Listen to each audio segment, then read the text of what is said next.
Today I have with me Kristen Jensen of Defend Young Minds. Thank you so much for being here.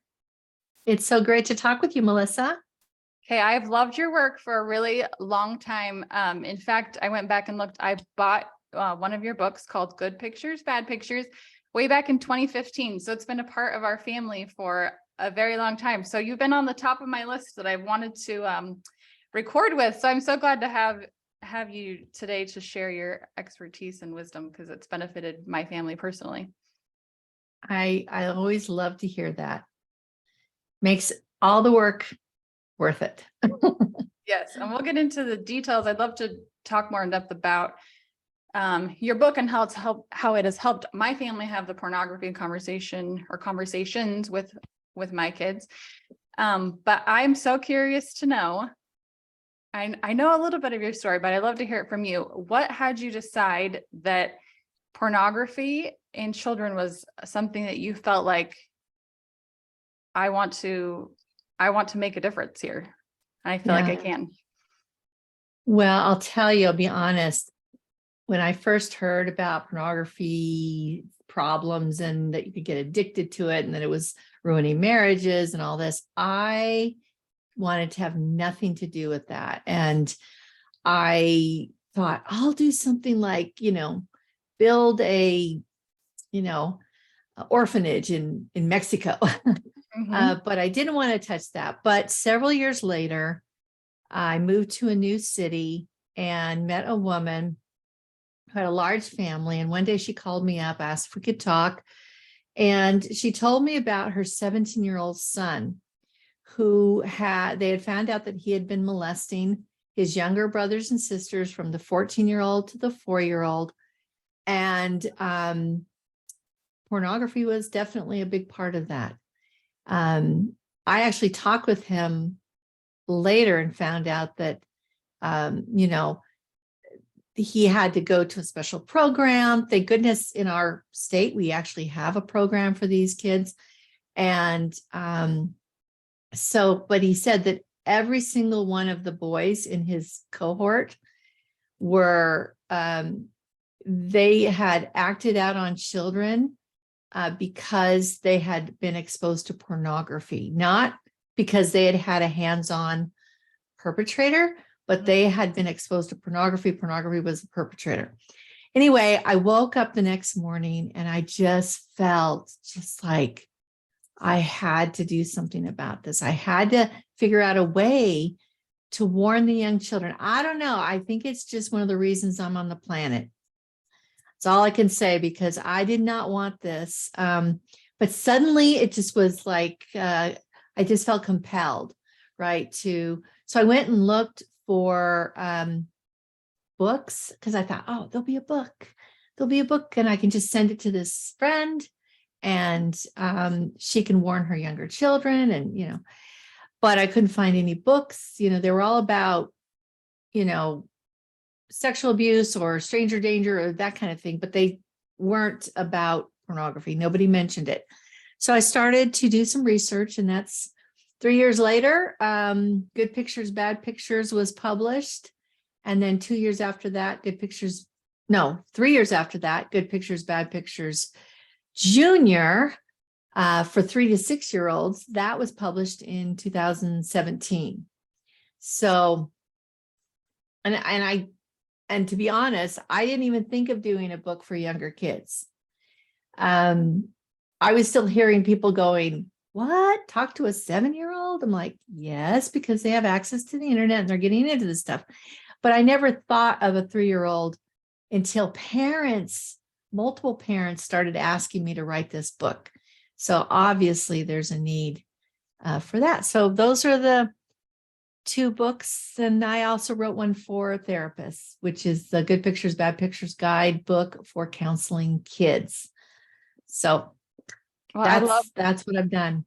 Yeah. I love that you felt a need, or it just felt like you're saying called, that this is maybe why I'm put on there. I think sometimes it's hard to follow. I had a guest last year. She loves talking about family mealtime, and she's like, I don't know why, I just love talking about it, but she does. And I feel like those things are put in our hearts for a reason. And I love that Yes. you are, taking that and running with it and making such a profound difference in the world.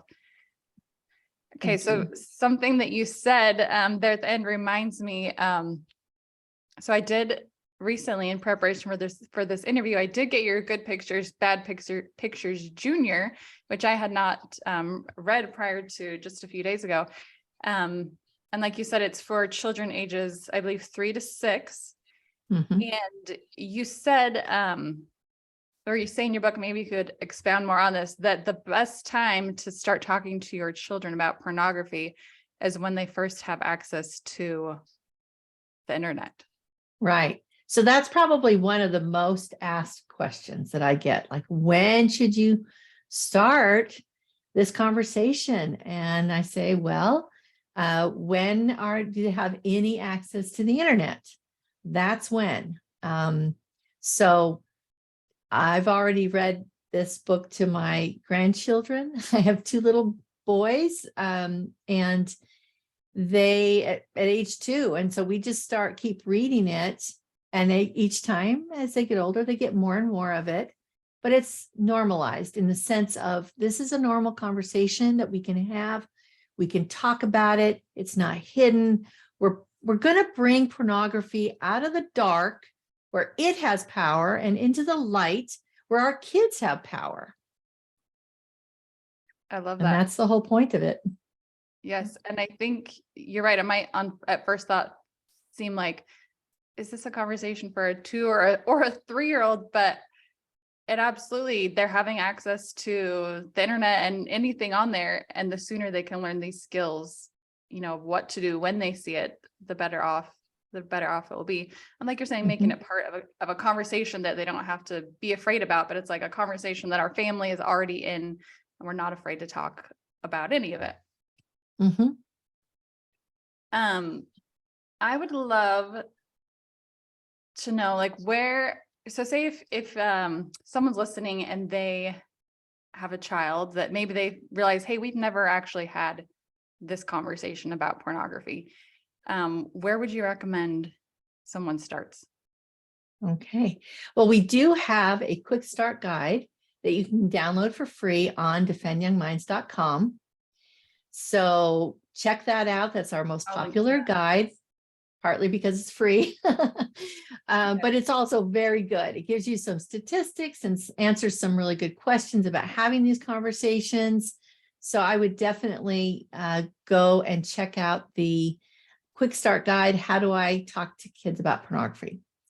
Then I will say that the way I start out the conversation in Good Pictures, Bad Pictures is we begin with something positive. We begin by starting to talk about the positive and fun pictures in our lives and the photos of family and friends and all the fun things we've done. And when you start it out positively and then, transition into, well, these are good pictures and this is why we enjoy them.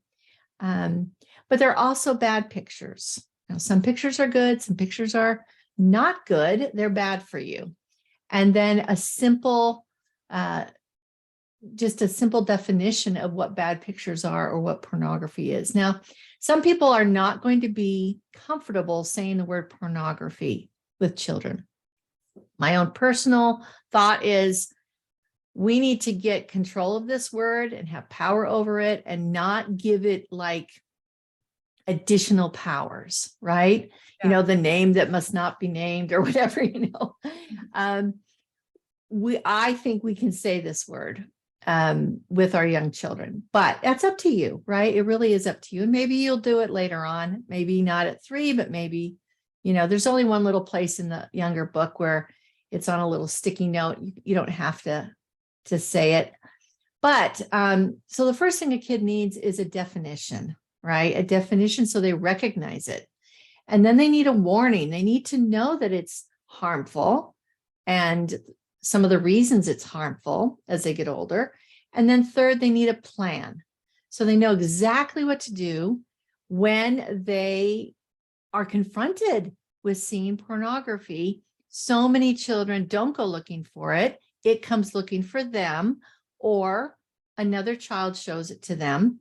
So a definition, a warning, and a plan so that they can really be an active part of keeping themselves safe from the harmful effects of pornography if they get pulled into it. Would you be willing, I know you go into detail in your book about the plan. Would you be willing to share with us a little bit of what you would recommend? What it is? What it is? Yeah. Yeah. So with the junior, it's like turn, run, tell. And that sounds so simple. I don't know how many weeks it took us to come up with that. Maybe I'm just slow. I don't know. Anyway, it's clever. I like it. Turn, run, and tell. So, and then the can-do plan, you Just for the want to little teach older children. Yeah, for 7 to 11.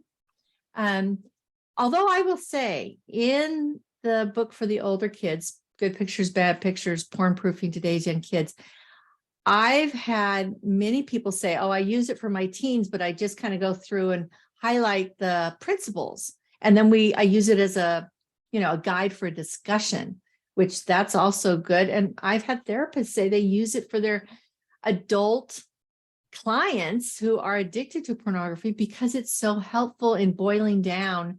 When you're addicted, your brain is affected, and you're not probably going to read, a 500-page book on, pornography addiction. And so it can be used. What I'm saying is the information in there really has no age limit.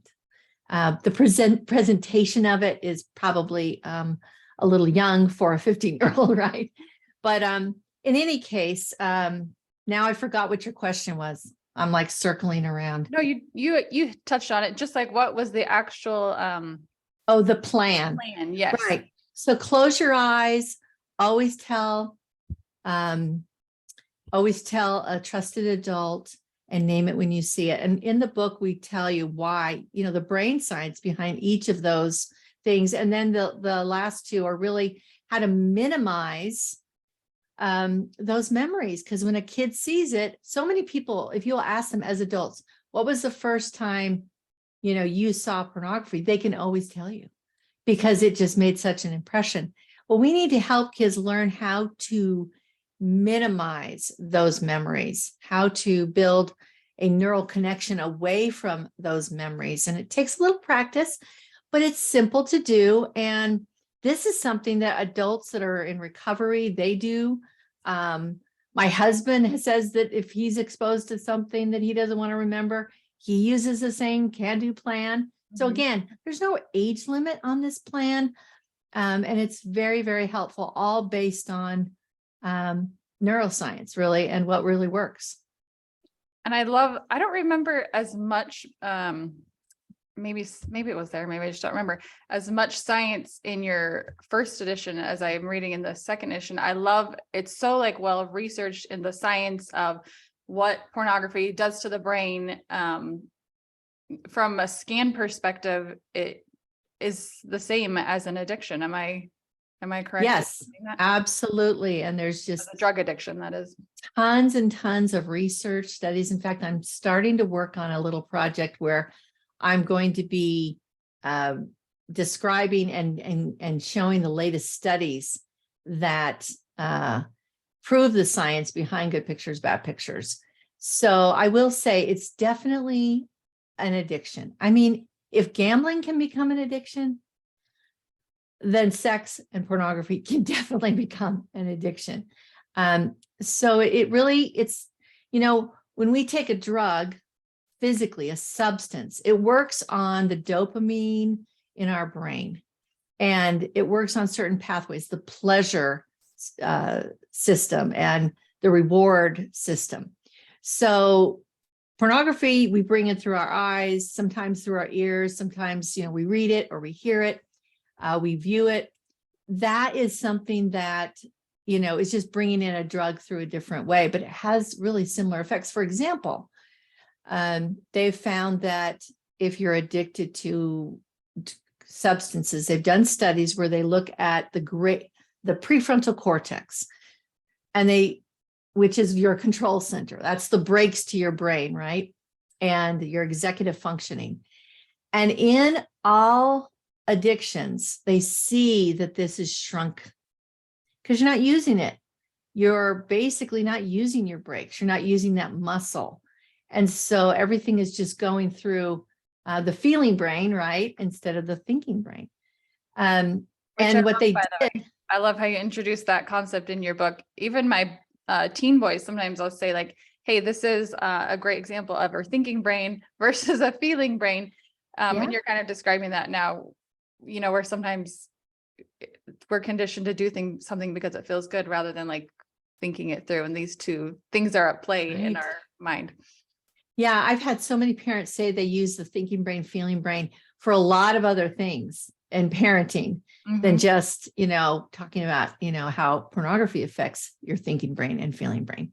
But they're really, so they did an actual fMRI, the functional MRI test, to see if people that considered themselves addicted to pornography, used it compulsively, you know, and a lot, if they showed shrinkage of that part of their brain, and they did, and it was correlated with the amount of pornography. So the more pornography that they were looking at, you know, and, you know, constantly, maybe daily, the more their brain had shrunk. So we don't want our little children to have shrunken brains. We want them to have every advantage that they can. And I think kids deserve to know. They deserve to know. We're not trying to scare them, but we are trying to explain the real consequences of using pornography.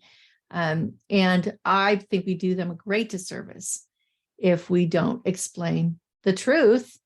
And that is proven out by, like I said, just, I don't know, I know of over like 60 studies that show that pornography is addictive. So I don't know how many we need to have before mainstream media will acknowledge that this can become an addiction. But in the tobacco industry, it took, I don't know, 6,000 or 7,000, you know, when tobacco, oh no, it doesn't hurt you. It doesn't cause lung cancer. It doesn't cause throat cancer. Well, guess what? It did, but they had to come up with 7,000 studies before, you know, Congress took any action. And so, yeah, we need to be, we don't have time to wait for that. We know it's harmful. What would you, I feel like sometimes it does feel, for me as a parent, I feel like we sometimes do, you know, even though you say Congress hasn't realized it, we as parents do realize, you know, the stakes that are at hand. And sometimes I think if we, you know, I have friends who they find out their child has seen porn, it can be a really scary thing that feels almost overwhelming. And I think, I think I saw that you actually have something on your website that's, okay, my child has seen porn. Now what? We have a guide that called, My Child Saw Porn, Now What? And I don't know of anything else quite like this resource. It has a 5-step plan. So we call it the SMART plan because I like, you know, S stands for this, M stands for that, you know. First thing is stay calm. You do not have to confront your child the moment you see that they have looked at porn or sought it out, or even if you've talked with them before and they come and tell you, you need to like remain calm. And so you can give yourself 24, 48, 72 hours. You don't have to react right then. I think you need to get, like you said, and we get emails like this all the time. You just feel the heartache and the emotion. Try to work through those feelings and know that you're not alone. You're probably in the majority of parents. You're just, not everybody talks about it. But that would be the first step. And then make a plan is a second step, because you need to have a plan for what questions you want to have answered. And we give you a lot of advice about how to have these discussions and not to do it like all in one big interrogation. Mhm. right? This We is want so the good. kids, yeah, we want them to feel comfortable, because if they trust you, if you don't freak out and blow up, they're just going to pull back if you do that. But if you're calm, if you're not shaming, if you're just like, okay, well, why were you doing that? And how did you feel? But again, you've got to deal with your own emotions first, and then you deal with this issue. And we give you, it's all laid out. It's like 88 pages. We also have a lot of articles in there from therapists that are responding to questions received, very common questions from parents. So that is something, and that is not free, but it's a very nominal fee, and it really helps support our work at Defend Young Minds. So I thank you if you buy that. I appreciate everyone that does that, and the books also keep us going. Thank you very much. Thank you. I love that. Everything you shared then just now about that, because I think in today's world, I'm sure you have statistics about how many children will see porn and at what age. But I imagine most of It our gets children. younger. These are hard studies. So they did a study way back in 2004, almost 20 years ago. Yeah. It's coming up, 18 years ago, before the iPad, right? Before the iPhone. And they felt like 11 was about the average age. And I do feel like that has come way down, but it's very difficult to go and corral a bunch of 5 to 9-year-olds and ask if, they've seen porn. I think that's a really difficult. Totally. But a lot of the studies where they do ask like kids as teenagers, they say, oh yeah, I saw it when I was 7. I saw it and I've heard so many 5-year-olds say they saw porn on a school bus. Every school bus in America is a XXX theater because of these smartphones in the hands of young children. So we need to help kids develop an internal filter, persuade them, make it safe for them to come and talk to you. And honestly, if their curiosity has gotten the best of them, you got to understand that, I think a lot of us forget what it was like when we were that age. We were very curious. We are very wired to be curious. So don't shame the kids. Just try to convince them with constant drip talks that this isn't going to help them be happy. This isn't going to help them achieve their goals and their dreams. This is going to detract from all of that. That reminds me of a question I wanted to ask you. I know that I could get a better handle on. I know there's things you can put in place at your house, like such as router filters and things like that. I love that what you teach is like, to have the internal filter, like you're saying, even if, they're at school and these router filters aren't in place, that they can be empowered to still make these good decisions for themselves. Right.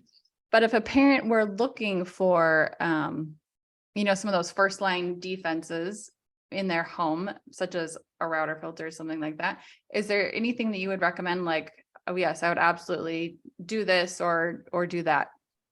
Yeah. Well, I will tell you that our main focus is building this internal filter, but we do get asked a lot of those questions. And a couple of filters that we've really liked is Canopy.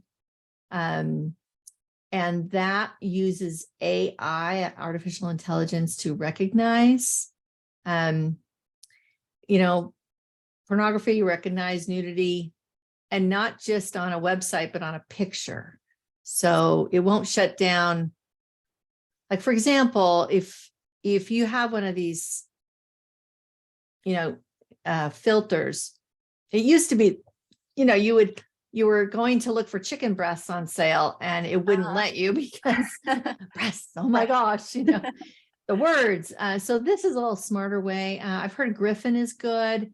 But you and I think that having a router, especially for young children, and having something on the devices is very good. But as they get a little older, by the time they're 10, honestly, that and especially when they go to middle school, where pornography is just discussed as a matter of fact, like it's something that's so common and normalized, unfortunately, that by then they really need to have some good arguments in place in their mind. And, teachers talk about creating a disposition.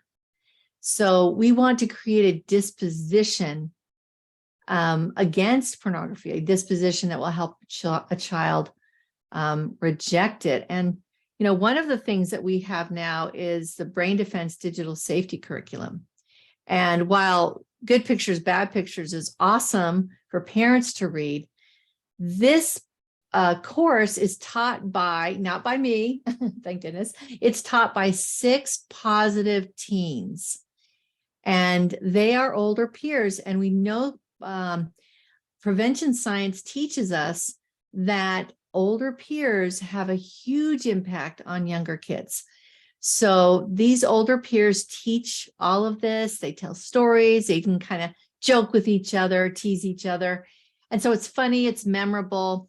But those kids are now hearing it from other older kids, like, don't look at pornography. This is why it's harmful. And, they also teach a lot of other things that Good Pictures, Bad Pictures doesn't focus on, which is like how habits are formed in the brain. And we talk a little bit about predators. We talk about bullying. We talk about, and just what is a good digital citizen. So you can learn more on our website, or you can go to braindefense.org. It'll get you to the same place. We have one for schools, but we also have one for families. It's very simple, but again, powerful for a family to use. And I will say this is an immense problem. I hope, whether it's our resources or others, I hope you will take advantage of every tool that you can find to help your child, to arm them against these problems. Yes, and that brain defense sounds like such a cool resource for even those older kids who you're saying you're not going to necessarily sit down and read a book to right them, but it is for 7 to 11. Again, okay. This is the age where they're getting exposed to pornography. This is where we want to, this is the most, 3 to 6 is important, but 7 to 11, really important to get them trained up. Because if you're waiting till 13, 14, 15, now it's intervention. It's not so much prevention. It's intervention, which is still good. It's still good, and they still need to hear these messages. But the earlier, the better. And again, that 7 to 11, all the stories I've heard of people that have gotten into porn. Honestly, I can't think of one person that says, well, I saw it when I was 15. No, they see it when they're 7 or 9 or 11 or 12. So it's and often they'll see it at a younger age. And then when the hormones start kicking in, they will then go to it. So it's so important. So interesting. To get that internal filter started and to keep building it. Okay, I have one question that a friend asked me, and I didn't know how to answer it. And so I was like, "Ooh, I'm going to ask Kristen." I was telling her about your book. This was last year, and she had just moved from Europe. And she was saying, when we were living in Europe, that we were, exposed to a lot of, I don't know what you would call it, nudity, whether that's in art exhibits or just, statues everywhere. Every statue. I've never no statue has clothes on in Europe, pretty much. I think I saw one. So yeah. So she was just saying, I don't want to, she's like, how do I Shame. teach my children? Yes, exactly. Shame. She's like, about good pictures and bad pictures, but then we've just spent this time in Europe. What would you say to her, someone in that situation? Yes, I love that question. So thank you for bringing it up. Couple of things. In the books, we do not say that there's any part of the body that's bad. So in good pictures, bad pictures, we say, pornography shows the parts of the body that we keep private, like the parts we cover with a swimsuit. Every part of our body is good, including our private parts, but taking pictures of them and showing them to others is not good. It's important for your safety to keep private parts private. So again, we're like focusing on taking pictures of an actual person's private parts and sharing them. That is not good. And we also say that in the junior book, every part of your body is good, including your private parts, but taking pictures of them is not good. And I think we need to teach them it's not safe. So that's one thing. But the other thing is, are all of these nude pictures, nude statues in Europe, is that pornography? And I don't think it is, because I don't think it intentionally is trying to arouse a sexual response. So we have an article, I think it's called Porn versus Art. Maybe it's Art versus Porn on our website. And it goes into, this, because I've had critics say, once you read this book to your kids, you can never take them to a museum, blah, blah, blah. That's not true. It really goes to the intention of the picture. Is this picture designed to get you aroused sexually? Now, somebody who is addicted to porn is very sensitized to nudity and these things. So I'm not saying that kind of a person won't get a little charge from seeing any kind of nudity. I don't know, but generally, no, I don't, because I've been to Europe and I know I've seen those things. I've thought about the same question. I think this is something that as they get a little older, it's easier to be more nuanced. Mm-hmm. But read that article, Art versus Porn. We talk about how you can kind of see the difference, because I think there is some things that pass for art that, I'm doing air quotes, that is really pornographic. I've seen some pretty pornographic things in fact, outright pornography that is masquerading as art. There was an art exhibit that went around, and it's in Seattle, and we're near Seattle, and it's, so some people cross the line. I don't think the David Mm-hmm. and the Sistine Chapel you have to worry about there, but you can have these nuanced discussions with your kids as they get older. And I did, this morning, I did hop on, because I think there was a little footnote in the book that, as I was reading to my daughter this morning, I did jump on your website on the Art versus Porn page that you're talking about. And I really enjoyed reading everything. You have a lot of resources on there. And I think even an art professor speaking to, his interpretation of art versus porn, it was really good. So, yeah. Okay. My last, probably, I'm going to say it's my last question. If you could tell parents anything about pornography or the work that you do, what would be your one message you would want to give to parents? I would say that you want your children to grow up with a very positive view of sex. In fact, you may never have said this out loud, but you probably want your kids to grow up and have a great sex life, Mm-hmm. And I know that's what I wanted for my daughters. And, with the right person at the right time and the right way. But that's not going to happen if they get into porn. Pornography will hijack their sexual script. So sexual scripts are just your thoughts, your ideas, your concepts about sex, what it's for, the purpose of it, what it is. Pornography is absolutely the opposite of what healthy sex should be. Or what I believe, I'll say what I believe healthy sex should be something that is obviously consensual, something that is respectful, that includes loving the other person, ideally, respecting them. It's uplifting. It builds that relationship. It glues it together. And every one of those things, the opposite. And I have a good article about that.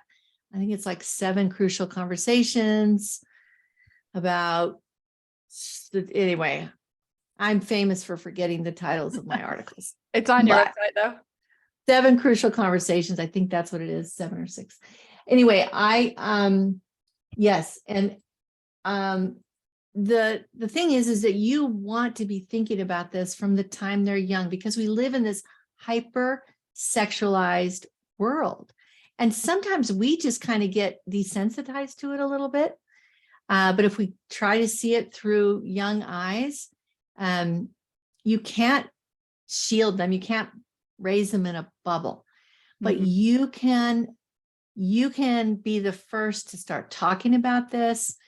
Again, I would say that you want them to have a great sex life when they're older and when they're ready with the right person and at the right time. You want them to know that pornography is not going to lead them in that direction. It's going to lead them the opposite direction. And we have a lot of information on our website about how it destroys marriages. I was just at a conference in Nashville, and so many women came up to me and talked about how pornography had absolutely destroyed their marriage and really hurt and impacted their children. And so we want our kids to be happy. We want them to be able to have their dreams fulfilled, and pornography is going to hurt them. Pornography is going to make it so that when they go to have sex with somebody, if they have the images of porn filling their mind, it's going to be violent. It's going to be, there's just so much rape porn out there. There's so much. And then also the way porn, they have this barely legal category that is just awful. And it's kids, young kids. Well, it's porn performers dressed up as young children. And it's selling this idea that, and not only, having sex with young children, but incest. So we need to, if we just do nothing, it's going to be coming in. We have to have arguments against it. We have to train our children to see it. Now, that doesn't take away their freedom, but it gives them an opportunity to know what they're getting into, to know the consequences of it. So that's one of the reasons, I want to help children grow up, have wonderful marriages, have wonderful families, and not be impacted by sexual exploitation and by pornography. And I believe pornography is like an assault on children. It's like sexual assault on their minds. So you cannot raise them in a bubble. You have to give them kind of inoculation. You have to build this internal filter with them. And the younger you start, I think the safer they are. Thank you for that. And I love everything that you shared here today, and that you're doing for families. I really appreciate your work. And it's just allowed our family to have an ongoing conversation. I think sometimes these conversations can feel a little intimidating at first, and then it can be like, at least for me, sometimes I'm like, okay, check. We talked about that, but I know it needs to be like an ongoing conversation. So I appreciate everything that you share and do to bring that to families, to make this an approachable subject and something that we can talk about openly with our families. Because parents are really the best ones to do it. And then And then if you have a group of 6 older teens, that would be great too. Either that, or you can go to Brain Defense. Totally. And I'll link to all of the resources that we've discussed today. I know we've discussed a lot. I'll try and get them all linked. Yeah. I just want to say one last thing, and that is Please. children who understand how and why to reject pornography are so much better prepared to keep themselves safer from actual hands-on child abuse, because perpetrators use pornography to groom children, to normalize it, to say, oh, isn't this fun? And I have so many stories of a child, that is approached by a perpetrator. Hey, with the cell phone, look at this, wouldn't this be fun to do? And then that boy realizes, oh, that's porn, and goes up and tells his mother and gets out of a very dangerous situation. I have lots of stories about this. It happens. And when kids know to reject pornography, they can nip it in the bud and stay safer. So just another reason to motivate you to start these conversations early. Yes. And if they have that plan, and if this is a conversation you're regularly in, then they will feel like, I can approach my parents about this. This isn't a secret thing that I keep to myself. Like, I know what to do and where to go. Absolutely. I know what to do. There was a boy that was, his mother read him good pictures, bad pictures. 3 days later, he went to school. A friend showed him pornography on a phone, and he went home and he told his mom, I was scared, but I knew what to do. I was scared, but I knew what to do. You can just feel the burden coming off his shoulders. He has an ally. He has a mentor. He has someone that can help him through it. Yes. And what Such more, a gift. Yes, exactly. What more do we want for our kids than them to feel that when they encounter porn? Yeah. So thank you again for Yes. joining me today, and everything that you do. Thank you, Melissa.